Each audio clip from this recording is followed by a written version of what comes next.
ನಮಸ್ಕಾರ ಎಲ್ರಿಗೂ. ನಾನು ಮಹೇಶ್ ದೇಗ್ನಾಳ್, ವಿಜಯಪುರದ ಯುವ ರೈತ ಆಗಿತ್ತಂತ ನಾನು ಕನ್ನೋಳಿ ಗ್ರಾಮಕ್ಕೆ ಇಲ್ಲಿ ರೈತ ಆಗದಂತ ಯಲ್ಲಪ್ಪ ಅವರ ತೋಟಕ್ಕೆ ಬಂದಿದ್ದೇವೆ. ಈ ತೋಟದಲ್ಲಿ ಮಹೇಶ್ ತಾಡ್ ಸರ್ ಅವರು ಕನ್ಸಲ್ಟೆನ್ಸಿ ಮಾಡಿದೆ. ಒಳ್ಳೆ ಕ್ವಾಲಿಟಿ ಆಗಿರ್ತಕ್ಕಂಥ ಹಣ್ಣುಗಳು ಬಂದಿದೆ. ಅದೇ ರೀತಿಯಾಗಿ ನೀವು ಕೂಡ ಮಹೇಶ್ ತಾಡ್ ಸರ್ ಅವರ ಕನ್ಸಲ್ಟೆನ್ಸಿ ತಗೋಬೇಕಂದ್ರೆ ಅಗ್ರೋ ಕನ್ಸಲ್ಟೆನ್ಸಿಗೆ ಕಾಂಟ್ಯಾಕ್ಟ್ ಮಾಡಬಹುದು. ಇಲ್ಲಿ ನೋಡ್ಬೋದು ನೀವು ಇಷ್ಟು ಚೆನ್ನಾಗಿ ದಾಳಿಂಬ್ರೆಯನ್ನು ತಂದು ಕೊಟ್ಟಿದ್ದಾರೆ. ಇನ್ನು ನೀವು ರೈತರು ಚೆನ್ನಾಗಿ ಮಾಡ್ಬೇಕಂದ್ರೆ ಮಹೇಶ್ ತಾಡ್ ಸರ್ ಅವ್ರನ್ನ ಕಾಂಟ್ಯಾಕ್ಟ್ ಮಾಡಿ ಚೆನ್ನಾಗಿ ರೀತಿಯಾಗಿ ಕನ್ಸಲ್ಟೆನ್ಸಿ ಮಾಡ್ತಾರೆ. ನಾವು ಇಲ್ಲಿ ಬಂದು ಇನ್ನು ಸ್ವಲ್ಪ ದಾಳಂಬ್ರಿ ಮಾಡ್ಬೇಕಂತ ಬಯಸ್ತಾ ಇದ್ದೀವಿ. ನಮ್ದು ಈಗ 1 ಎಕರೆ ದಾಳಂಬ್ರಿ ಇದೆ. ಅದೇ ರೀತಿ ಈ ತರ ಕ್ವಾಲಿಟಿ ನಮ್ದು ಬಂದಿಲ್ಲ. 5 ವರ್ಷದಿಂದ ನಾವು ಬೆಳ್ತಾ ಇದ್ದೇವೆ.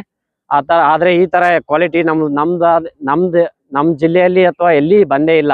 ಮಹಾರಾಷ್ಟ್ರದಲ್ಲಿ ಈ ತರ ಬೆಳಿತಾ ಇದ್ರು, ನಾವು ನೋಡ್ತಾ ಇದ್ವಿ. ಆದ್ರೆ ಈ ತರ ಕ್ವಾಲಿಟಿ ಎಲ್ಲಿ ಬಂದಿಲ್ಲ. ಬಿಜಾಪುರದಾಗ ಇದೇ ಫಸ್ಟ್ ತೋಟ ಇಷ್ಟು ಸರಿಯಾಗಿ ಬಂದಿರೋದಂದ್ರ ಅಷ್ಟು ಕ್ವಾಲಿಟಿ ಅಂತೂ ಸೂಪರ್ ನಂಬರ್ 1 ಕ್ವಾಲಿಟಿ ಇದೆ. ನೀವು ಯಾರಾದ್ರೂ ಮಾಡ್ತಾ ಇದ್ರೆ ಮಹೇಶ್ ತಾಡ್ ಸರ್ ಅವರ ಕನ್ಸಲ್ಟೆನ್ಸಿ ತೊಂದು ಮಾಡಬಹುದು. ಅವರು ಎಲ್ಲ A to Z ಕಾಯಿ ಅಗಿ ಹಚ್ಚೋದ್ರಿಂದ ಹಿಡಿದು ನಿಮ್ ಮ್ಯಾನೇಜ್ಮೆಂಟ್ ಪೂರ್ತಿ ಎಲ್ಲಾನು ಸರಿಯಾಗಿ ವಿವರಣೆ ಕೊಡ್ತಾರೆ. ಅವ್ರದೇ ಆದಂತ ಅಗ್ರೋ ಫಾರ್ಮಾ ಇದೆ, ಅಲ್ಲಿ ಔಷಧ ಎಲ್ಲ ಸಿಗ್ತಾವೆ. ನಿಮ್ಗೆ ಫೀಲ್ಡ್ ವಿಸಿಟ್ ಮಾಡೋರು ಕನ್ನೋಳಿ ಗ್ರಾಮಕ್ಕೆ ಬರ್ಬೋದು. ರೈತರ ನಂಬರ್ ಕೊಟ್ಟಿರ್ತದೆ, ಅವ್ರಿಗೆ ಕಾಂಟ್ಯಾಕ್ಟ್ ಮಾಡಿ ಫೀಲ್ಡ್ ಒಂದ್ಸಲ ನೋಡ್ಕೊಂಡ್ ಬಂದು 4 ಕಡೆ ತಿರುಗಾಡಿ ನೋಡಿ ಮಾಡ್ರಿ ಅಂತ ಹೇಳ್ತೀನಿ.